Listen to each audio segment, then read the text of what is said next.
આગળ વાત કરીશું એક એવા મુદ્દાની, એક એવો સંવેદનશીલ મુદ્દો જેની ચર્ચા રાજ્યભરમાં થઈ રહી છે, જામા મસ્જિદ કે પ્રાચીન જૈન મંદિર.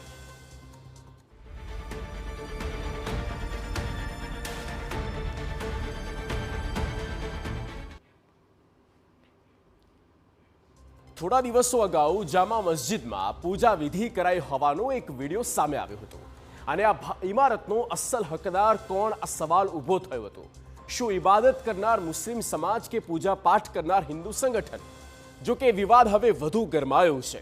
પુરાતત્વના તપાસ દરમિયાન કેટલીક પ્રતિમાઓ મળી આવી, ત્યારે મુદ્દો એટલો જ છે કે ભારતની ઐતિહાસિક સ્થાપત્ય જળવાય તે જરૂરી છે અને સાથે જ બહાર આવી જોઈએ તેની અસલ ઓળખ.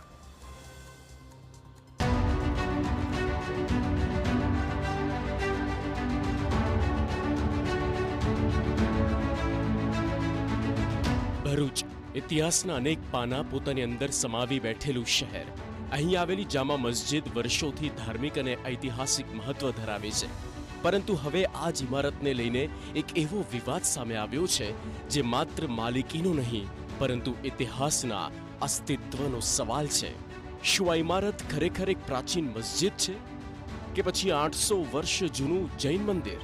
સાંભળીને ચોંકી ગયા હશો, પણ હા, દાવા તો આવા જ છે અને આ જ દાવાઓ હવે સંકેત આપે છે કે આ જૈન મંદિર હોઈ શકે છે, કેમ કે મળી આવ્યા છે કેટલાક પુરાવાઓ જે હિન્દુ સંસ્કૃતિ સાથે જોડાયેલા છે. ઘેરાઈ રહ્યો છે જામા મસ્જિદનો વિવાદ. જૈન મંદિર હોવાના મળ્યા ઠોસ પુરાવા. પ્રાચીન ભોયરામાં મૂર્તિ મળ્યાનો દાવો. જૈન દેવી દેવતાઓની મળી પ્રતિમાઓ. કોતરણીવાળી શિલાનો હિન્દુ સંસ્કૃતિ સાથે સંબંધ. જામા મસ્જિદ કે જૈન મંદિર? ભરૂચ જિલ્લાની ધરોહર ગણાતી અને વર્ષોથી ધાર્મિક સ્થાન તરીકે ઉપયોગમાં લેવાતી જામા મસ્જિદનો વિવાદ હવે વધુ ઘેરો બન્યો. આ સ્થળ જૈન સમરી વિહાર અને શ્રી ચક્રધર સ્વામીનું જન્મસ્થળ હોવાના દાવા છેલ્લા 6 મહિનાથી સંતો અને વિવિધ સંગઠનો દ્વારા આંદોલન ચલાવીને કરવામાં આવ્યા. આ વિવાદ વધતા આખરે પુરાતત્વ વિભાગે મસ્જિદના વર્ષોથી બંધ ભોયરાનો દરવાજો ખોલીને તપાસ કરી તો અંદાજે 700 વર્ષથી બંધ એવા ભોયરામાંથી 19માં જૈન તીર્થકર ભગવાન મલ્લીનાથ અને અન્ય જૈન દેવી દેવતાઓની પૌરાણિક પ્રતિમાઓ મળી આવી છે, જેના પર સંવંત 1213નો ઉલ્લેખ છે. આ સમગ્ર કામગીરીનો પુરાતત્વ વિભાગ દ્વારા વિડીયો રિપોર્ટ તૈયાર કરીને ઉચ્ચ સ્તરે મોકલવામાં આવ્યો. વિડીયોમાં દેખાતી કોતરણીવાળી શિલા હિન્દુ સંસ્કૃતિ સાથે સંબંધિત હોવાનો પણ દાવો કરવામાં આવ્યો. બીજી તરફ પુરાતત્વ વિભાગે આ વિવાદિત શિલાની વધુ તપાસ શરૂ કરી.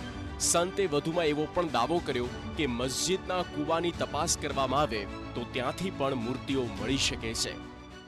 અમે કહ્યું છે કે અંદરના જે કૂવાના ભાગને પણ સાફ કરાવવામાં આવે અને એમાં પણ આવા જ પ્રકારની કંઈક પ્રતિમાઓ હોવાની 100% સંભાવનાઓ રહેલી છે. તો આ જે કંઈ પણ વિડીયો છે એ સાચો છે.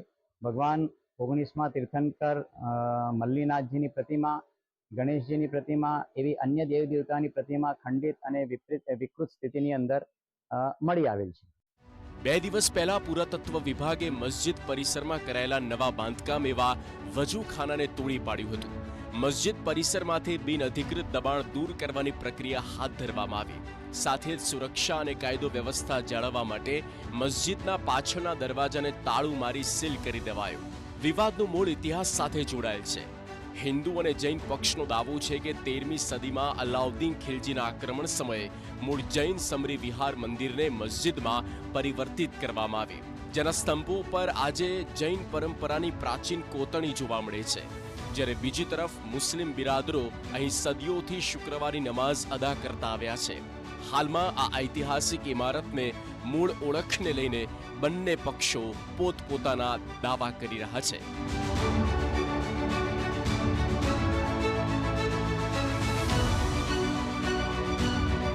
મસ્જિદના સ્તંભો, નકશીકામ અને ગુંબજોમાં આજે પણ ભારતીય સ્થાપત્ય શૈલીની ઝાંખી દર્શાવતા હોવાના દાવા સાથે મૂળ સ્વરૂપમાં મસ્જિદને લાવવાની માંગ સાથે મુક્તાનંદ સ્વામીએ સંતો સાથે ધરણા કરી આંદોલન કર્યું હતું.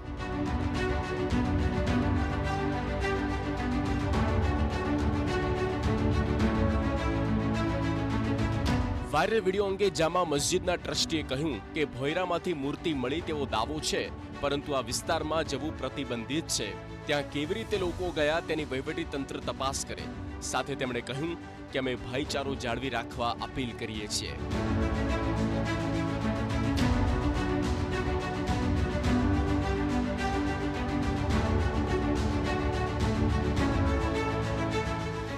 ये तो प्रतिबंधित एरिया है, ऐतिहासिक जुमा मस्जिद.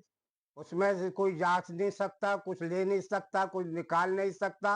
ये कौन उतरा अंदर, कैसे उतरा, कब उतरा, किसने उतारा, ये सारी चीजों की तपास हम वहीवटी तंत्र से गुजारिश कर रहे हैं. જામા મસ્જિદની મૂળ ઓળખને લઈને ઊભો થયેલો આ વિવાદ હવે માત્ર ધાર્મિક દાવા પ્રતિદાવા પૂરતો સીમિત રહ્યો નથી, પરંતુ ઇતિહાસ અને વારસા સાથે જોડાયેલો છે. હવે રાહ જોવાઈ રહી છે પુરાતત્વ વિભાગની તપાસના રિપોર્ટ પર. Bureau report, TV9.